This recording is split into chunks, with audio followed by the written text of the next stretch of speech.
स्वामी समर्थ महाराज की जय. स्वामी चरित्र सारामृत दिवस 2, अध्याय 4. श्री गणेशाय नमः. स्वामी नामाचा जप करिता 4 पुरुषार्थ येती हाता. स्वामी चरित्र गाता ऐकता पुनरावृत्ती चुकेल.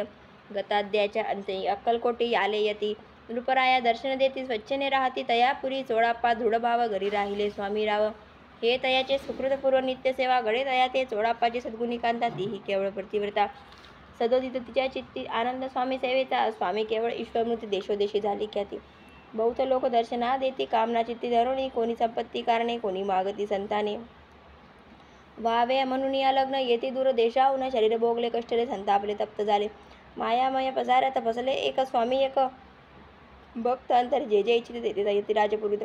दृढचरणी ज्याची भक्ती तैसी नाही. कल्पतरू जे नंद कुटीर त्या शास्त्रे केवळ. नास्तिकापरी तत्काळ योगी शासन करताती. कोणी 2 संन्यासी आले अक्कलकोटाची. अंसोनी म्हणती जनासी ढोंग्याच्या नांदी लागला. हा स्वामी नव्हे ढोंगी. 2 नाना भोग भोगी साधू लक्षण त्याच्या अंगी. कोणी हा वसत असे तेथे त्यांनी निंदिले. समर्थाच्या अंतरी जाणले तेव्हा ते भेटीला आले. तेव्हा केले नवल एक. एका भक्ताची आगरी पातळी समर्थाची स्वारी. तीही दोघे अविचारी होते बरोबर संन्यासी. तेथे या तिन्ही मूर्ती बैसल्या भक्ते पाठावरती. श्री स्वामी आपल्या चित्ती चमत्कार करते आता करू. दर्शनेच्छू जनसंख्यात पातळी तेथे क्षणार्धात समाधारला बहुत एकची गर्दी झाली. दर्शन देऊन चरणाचे मंगलनाम करती वाचे. हेतुपूर्व आव्यामनीचे म्हणून या विनवितचे. कोणी द्रव्य पुढे ठेविती कोणी फळे समर्पिती. नाना वस्तू अर्पण करती नाना नाही मिती तया ते. कोणी नवसाते करती कोणी आणून या देती. कोणी काही संकल्प करती चरणपुंजून आनंदे. संन्यासी कौतुक पाहती मना माझे आश्चर्य करते. क्षण एक तटस्थ होती वैरभाव विसरवणे. स्वामींपुढे जे जे पदार्थ पडले होते असंख्यात त्यांनी जे हस्ते समर्थ संन्याशापुढे लोटिले. मोडली जनाची गर्दी ते येऊनी सेवे करी. संन्याशापुढल्या नानापरी वस्तू नेऊ लागले.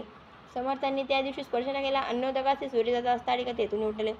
दोघ संन्यासी त्या दिवशी पाहिले केवळ उपवासी. रात्र होता त्या समयी अन्नोदक वर्ज असे ते पातले. करुचंना त्याची झाली विटंबना. दंडा कुत्सित जना अवतरले दिवरे. इथे स्वामींचे नाना समर्थ सदा भक्त परिसुद्ध प्रेमळ भक्त प्रत्यतृत अध्याय गोड हा. श्री स्वामी चरणार्पणमस्तु. शिरस्तु शुभम भवतु. श्री स्वामी चरित्र सारामृत अध्याय 5.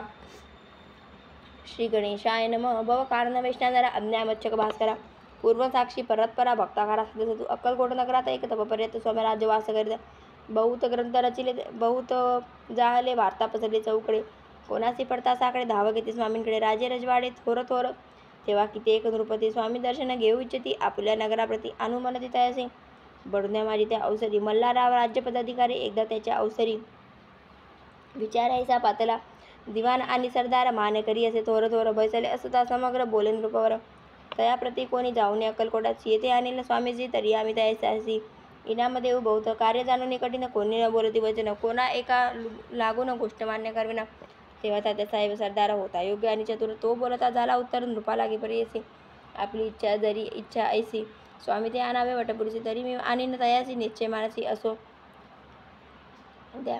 असे ऐकून उत्तर संतुष्ट होतो नृपवर. तैसा सभा ही समग्र आनंदित जाहली. नृपती सकळजणे तयापरी तात्यासी सन्माने. गौरवनी मधुर वचन यशस्वी हो म्हणती तया. तात्यासाहेब निघाले सत्वर अक्कलकोटी आले. नगर पाहून संतोषले. जय केवळ वैकुंठ पाहुणी स्वामींची दिव्यमूर्ती. आनंदित झाल्याची ती तेथील जनाची पाहुणी भक्ती. धन्य म्हणती तया ते. अक्कलकोटीचे नृपती स्वामी चरणी त्याची भक्ती. राजेघराने दिली होती त्याही करती स्वामी सेवा. ऐसे पाहुणी त्याची विचार पडला मानसी. त्या नगरातून स्वामीसी कैसे आपण नेऊ. प्रयत्नांती परमेश्वर प्रयत्न कार्य होय सत्वर. लढून युक्ती थोर कार्य आपुले साधावे. करुणी नाना पक्वाने करती ब्रह्मण भोजन. दिली बहुसार दाने याचकांनी तृप्त केले. स्वामींची या पूजेप्रती नाना द्रव्य समर्पिती. तेने सेवेकडे संतुष्ट होती. ऐसे करी सर्वदा निश्चयाने काही के न केले ती तुके व्यर्थ गेले. तात्या मने खिन्न झाला विचार पडला तयासी. मग लढविली युक्ती एकांती गाठून चोळाप्पासी. तया लागी विनंती करती बुद्धिवाद सांगती तया. जरी तुम्ही समर्थासे घेऊन द्याल बडोद्याचे. मग मल्हारराव आदरेचे इनाम देतील तुम्हा ते. रमेने सर्वे वर्षा चोळाप्पा लागली आशा त्याच्या चरणी भरवसा. जहागिरीचा बहुसाला. चोळाप्पाचे कर जोडून विनंती केली मधुर वचने. कृपाळू होऊन समर्थांनी बडोद्याप्रती चलावे. तेने माझे कल्याण मिळेल मला बहुत धन. आपलाही योग्य सन्मान तेथे जाता होईल. ऐसे ऐकून वचन समर्थांनी हास्य करून उत्तर दिले. चोळाप्पा लागून काय दिले सत्वर. राव मल्हारराव नृपती त्याच्या अंतरी राही भक्ती. मग आम्ही बडोद्याप्रती काय म्हणून चलावे. इति स्वामी चरित्र सारामृत. नाना प्राकृता संमत सदा एकोत भाविक भक्त पंचमोध्याय गोढा शिरस्तु शुभम भवतु. स्वामी चरित्र सारामृत अध्याय 6. श्री गणेशाय नमः. धरुणी शिशूचा हात अक्षरे लिहित पंडित तैसे हे स्वामी चरित्र सारामृत. स्वामी व समर्थ वंदवित. मागील अध्यायाच्या अंती चोळाप्पा विनयी स्वामींप्रती कृपा करुणी मजवरी बडोद्याप्रती चलावे. भाषण ऐसे ऐकून समर्थ बोलले हसोने. मल्हारावाची आमनी आम्हाविषयी भावनाचे म्हणून त्याच्या नगरात आम्हा जाणे नवे उचित. अक्कलकोट नगरात आम्हा राणे आवडे. येचा यत्न व्यर्थ गेला तात्यामनी चिंतावला. आपण आलो ज्या कार्याला तेन काय जाय सिद्धीस परी पहावा यत्न करून ऐसा विचार केला म्हणी. मग काय केले तात्यांनी अनुष्ठान आरंभिले. भक्ती नाही अंतरी दांभिक साधना ते गई. तयाती स्वामी नरहरी प्रसन्न कैसे होतील. मग तात्यांनी काय केले. सप्ताहासी ब्राह्मण बैसवले. गुरुचरित्र आरंभिले. वाहावायचे स्वामी कृपा करी त्याच्या वाड्यात कधी न गेले समर्थ.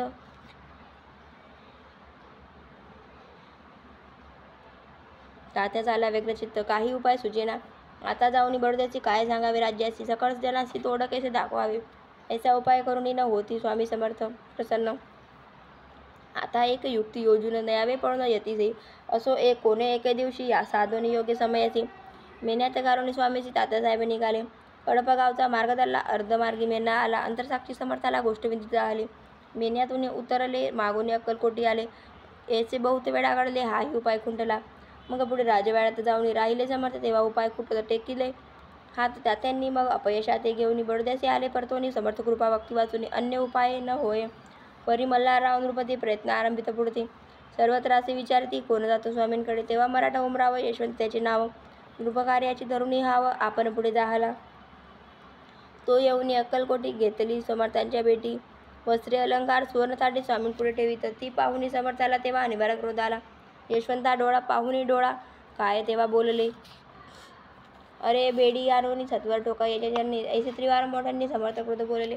क्रोध मुद्रा पाहून यशवंतराव भ्याला म्हणी. पडाले तोंडाचे पाणी लटालटा कापू लागला. मग थोड्याच दिवशी आज्ञा झाली यशवंताचे सत्वर द्यावे बडोद्याची तेथील कार्याचे सोडून. साहेबाविषयी प्रयोग केला मल्हाररावाची आळा. त्या कृत्यावर यशवंताला गुन्हेगार लेखिले. हाती पायी बेडी पडली. स्वामी वचनी प्रचिती आली. अघटित लीला दाविली. ख्याती झाली सर्वत्र. इति श्री स्वामी चरित्र सारामृत. नाना प्राकृतिकता संमत सदा भक्त परिसोत. षष्ठोदश अध्याय गोढा. श्री स्वामी चरित्र सारामृत षष्ठोदश अध्याय समाप्तम. शुभम भवतु. श्री स्वामी समर्थ महाराज की जय.